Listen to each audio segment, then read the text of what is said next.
तो प्यारे बच्चों, आज हमारी है क्लास पांचवी, फिफ्थ क्लास है हमारी। हम बात करेंगे किसकी? हरियाणा के गठन की। ठीक है, हरियाणा गठन कैसे हुआ, जिस हरियाणा में हम आज के दिन रहते हैं वो कैसे बना, किसने परमिशन दी, कैसे किस किस का हाथ है हमारे हरियाणा बनने के पीछे, कौन कौन वो शख्स थे, किस किसने हमारा जो हरियाणा है उसका गठन किया था। ठीक है, कितने वर्ष लगे थे इसको बनने में, पहले इसके ऊपर किसका कब्जा हुआ करता था। ठीक है, तो सारी बातें करते हैं। ठीक है, 1757-58 में जो हमारा हरियाणा था वो किसके अधीन हुआ करता था भाई? इस पे राज करते थे मराठे। कौन थे? मराठे। ठीक है, हमारे हरियाणा पे कौन राज करते थे? मराठे। ठीक है भाई, मराठों के बाद मुगल आए थे। ठीक है, मराठों के बाद कौन थे? मुगल। फिर 1803 के अंदर क्या हुआ? सरजी अर्जन संधि हुई अंग्रेजों के अधीन। ठीक है, तो उस टाइम क्या है, 1803 में एक संधि हुई थी। क्या नाम था उसका? सरजी अर्जन संधि। जब वो संधि हुई तो जो हमारा हरियाणा था वो किसके अधीन आ गया? उनसे हटके अंग्रेज आ गए। उस टाइम अंग्रेजों के जो अंग्रेज थे उन्होंने अपने हरियाणा के ऊपर क्या कर लिया? कब्जा कर लिया। किसके अधीन? एक संधि हुई थी, सरजी अर्जन संधि। सीरीज में याद करेंगे, सबसे पहले कौन था? मुगल थे, सॉरी मराठे थे। मराठों के बाद कौन था? मुगल था। मुगल के बाद कौन आगे? अंग्रेज। वैसे ही नहीं आए थे, अंग्रेज बहुत चालाक थे, उन्होंने एक संधि करी थी जिसका नाम था सरजी अर्जन संधि। ठीक है भाई, 1857 की क्रांति आपको पता होगी। जब 1857 क्रांति के बाद 1858 में दिल्ली से निकालकर पंजाब में मिला दिया हरियाणा को। पहले हरियाणा किसका हिस्सा हुआ करता था भाई? दिल्ली का। ठीक है, 1857 की जब क्रांति हुई तो 1858 एक साल बाद क्या हुआ? 1858 में जो हमारा हरियाणा है दिल्ली से निकालकर किसमें मिला दिया गया? किसमें मिलाया? पंजाब के अंदर। किसमें मिलाया? पंजाब के अंदर। ठीक है, समझ में आया?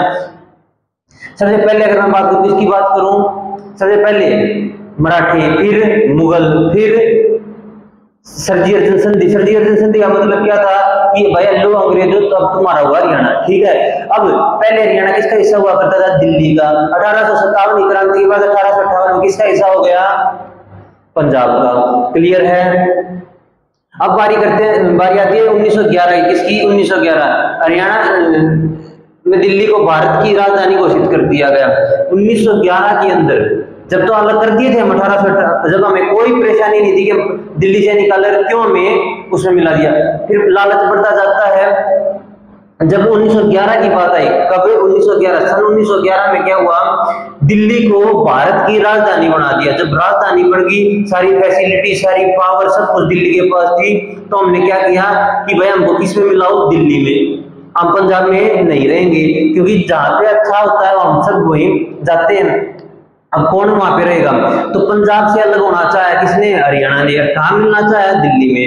ठीक है, अब सारी जो हम सोचते हैं वैसा थोड़ी होता है। फिर आगे देखो क्या होता है। 1925 के अंदर मुस्लिम लीग की बैठक हुई। ठीक है, अब हमने मांग करी है तो कुछ बैठक होगी, कुछ आगे हम बात करेंगे, जब भी तो कुछ होगा। तो क्या हुआ? मुस्लिम लीग की बैठक हुई। स्वागत समिति के अध्यक्ष, एक समिति थी जिसका नाम है स्वागत समिति, उसके अध्यक्ष हुआ करते थे पीरजादा मोहम्मद हुसैन। ठीक है, तो वो मीटिंग हुई थी 25 के अंदर, 28 के अंदर। 28 के अंदर अब यहाँ पे महात्मा गांधी का बड़ा रोल था। 28 के अंदर कौन कौन इंसान थे जो किसके पास गए थे? महात्मा गांधी के पास। अपने से बड़े नेता के पास तो जाना पड़ता है, तो उस टाइम महात्मा गांधी हुआ करते थे पंडित श्री राम शर्मा। कौन कौन? पंडित श्री राम शर्मा, पंडित श्री राम शर्मा, देशबंधु गुप्ता और नेकी राम शर्मा। दो शर्मा है भाई, एक गुप्ता है। दो शर्मा, एक गुप्ता, तीन। पंडित श्री राम शर्मा, पंडित श्री राम शर्मा, देशबंधु गुप्ता और नेकी राम शर्मा, तीन ने महात्मा गांधी से आग्रह किया कि हरियाणा को दिल्ली में मिलाया जाए। ठीक है भाई, अब किसके पास पहुंच गए तीनों? ये पहुंच गए महात्मा गांधी के पास। और क्या बोले? भाई दिल्ली में मिलाओ, हरियाणा को पंजाब से अलग करो। जो 1857 क्रांति के बाद 1858 में जो किसमें मिल गया था? पंजाब में दिल्ली से निकाल कर। अब क्या करो, वापस मिलाओ। किसके पास गई हैं? महात्मा गांधी के पास। कौन कौन गए हैं? श्री राम शर्मा, देशबंधु गुप्ता और नेकीराम शर्मा। कब गए हैं? 1928 की बात आ गई। ठीक है, कहां से चले थे? 1758, कहां पहुंच लिए? 1928। कैसे कैसे हरियाणा में कौन कौन राज कर रहा है पता लग रहा है कि किसी पावर आ रही है। 1931 में क्या हुआ भाई? गोलमेज सम्मेलन हुआ। क्या हुआ? गोलमेज सम्मेलन। सर जोफ्री कार्बेट जो पंजाब से थे, उन्होंने क्या किया कि भाई देखो, दो चीजें कब अलग हो सकती हैं? दो चीजें कब अलग हो सकती हैं? या तो दूसरा खुद हो जाए अलग, या हम अलग हो जाएं। तो भी तो, अगर मैं अलग हो गया उससे तो भी तो अलग माना जाएगा दोनों चीजें। अगर वो मुझसे अलग हो गया तो भी तो अलग हो जाएंगी चीजें। तो अब हरियाणा के बाद पंजाब ने भी क्या बोला कि हम भी हरियाणा के साथ नहीं रहते। तो क्या पंजाब के सर जोफ्री कार्बेट थे, उन्होंने गोलमेज सम्मेलन में क्या बोला कि पंजाब को एक अलग, हरियाणा से अलग करो। ठीक है, अब पंजाब वाले भी, पहले हरियाणा वाले बोल रहे थे बार बार कि मैं अलग करो अलग करो अलग करो। अब किसकी बारी आ गई? पंजाब। पंजाब क्या बोल रहा है? मैं अलग करो भाई इनसे। और ये विवाद इतना बढ़ता चला गया भाषा के आधार पर। जो पंजाब था वो पंजाबी बोलते थे, हरियाणा क्या हरियाणवी बोलते थे। भाषा के आधार पर ये इतना हो गया कि यहाँ पे लड़ाई झगड़े स्टार्ट हो गए। 1932 राष्ट्रवादी नेता दीनबंधु हरियाणा को अलग करने की मांग रखी थी दीनबंधु ने 1932 के अंदर। 1948 में मास्टर सरदार तारा सिंह, 47 में हमारा देश आजाद हो गया था, 48 में मास्टर सरदार तारा सिंह ने पंजाबी सूबे की फिर मांग करी। ये मांग कर रहे हैं पर अब मांग मानी नहीं जा रही है। मैं आपको बार बार बता रहा हूं कि 1931 में सर जोफ्री कार्बेट ने मांग करी पंजाबी सूबे को अलग करने की, नहीं हुआ। यहाँ पे दिल्ली में मिलने की बात कर रहे हैं, हरियाणा नहीं हुआ। बाद में 32 में दीनबंधु ने हरियाणा को अलग, क्योंकि यहाँ पे पंजाब को अलग, यहाँ पे हरियाणा को अलग। बार बार ये दोनों, एक बार वो बोल रहे हैं मेरे को अलग करो, एक बार ये बोल रहे हैं हमको अलग करो।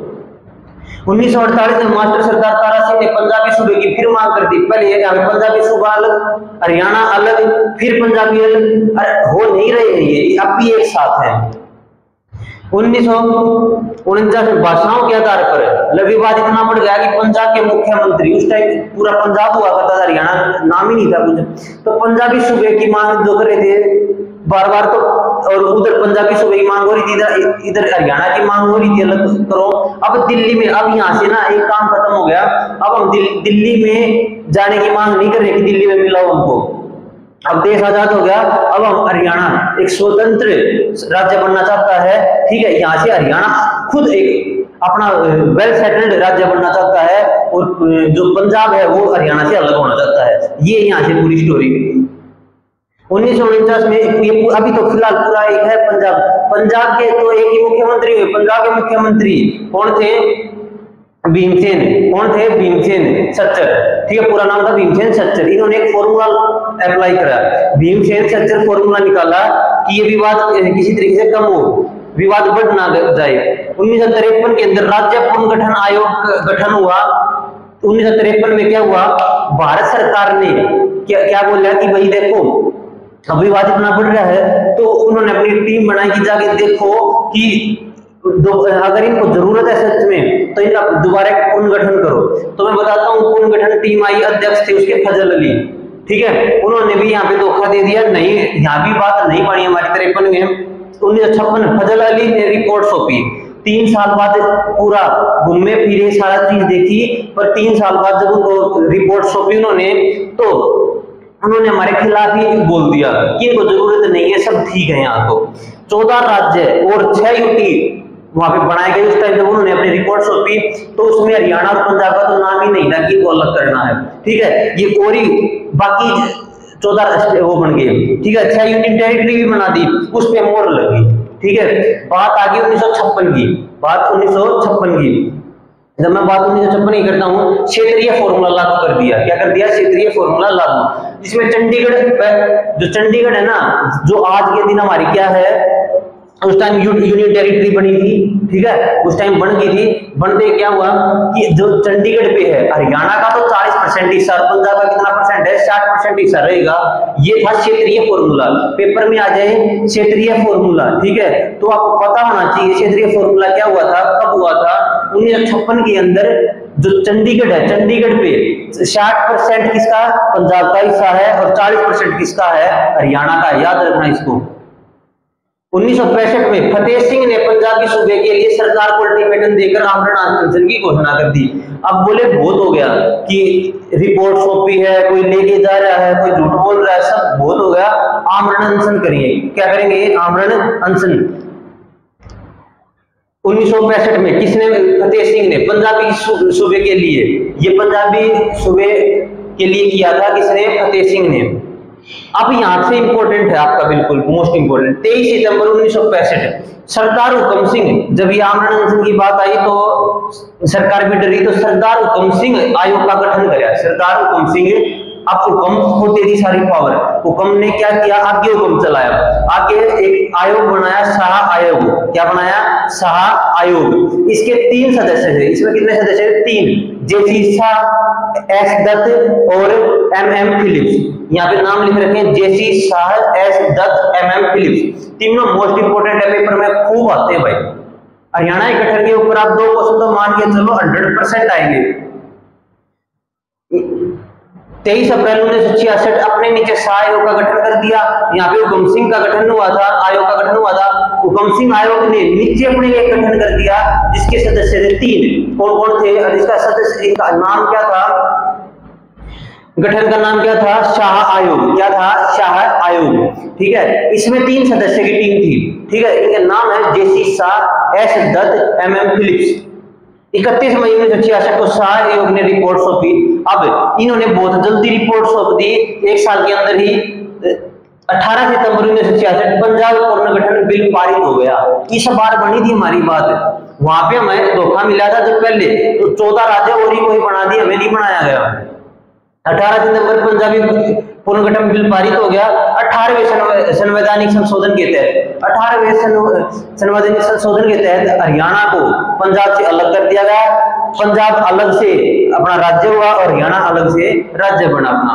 हरियाणा भारत का 17वां राज्य बना भाई। कौन सा बना, पेपर में खूब आता है, हरियाणा भारत का कौन सा राज्य बना, 17वां। कब बना, 1 नवंबर 1966। कितने, जब बना कितने जिले हुआ करते थे, 7। कितने थे, 7 कौन कौन से थे, ट्रिक है, घर JKM, घर जम्मू कश्मीर में, घर जम्मू कश्मीर में, G Gurugram, H Hisar, A Ambala, R Rohtak, J Jind, K Karnal, M Mahendragarh. ठीक है भाई, अगर किसी बच्चे को कोई भी अब भी डाउट रह गया तो आप कमेंट सेक्शन में मेरे को बताओ। और अगर वीडियो आपको पसंद आई हो, हमने बिल्कुल डेट वाइज बताया और सीरीज में बताया, सीक्वेंस में। अगर आपको वीडियो पसंद आई तो आप वीडियो को लाइक और सब्सक्राइब जरूर करें।